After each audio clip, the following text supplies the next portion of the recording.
Hello friends, in this quick tutorial I'm gonna be show you how to fix add friend option not showing on Facebook.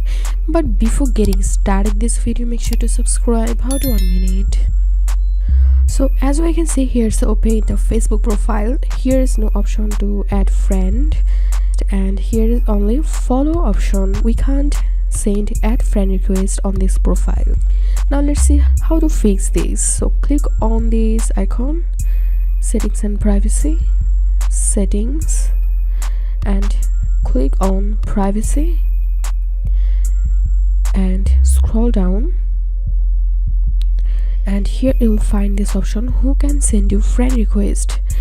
Click on edit and now click on here, and if that profile setted their privacy as friends of friends, then you can't find add friend option on their profile. And if they set their privacy to everyone, then you will get the option to add friend on their profile. That's it for now. If you find this video helpful, make sure to subscribe. How to 1 minute. Thanks for watching this video.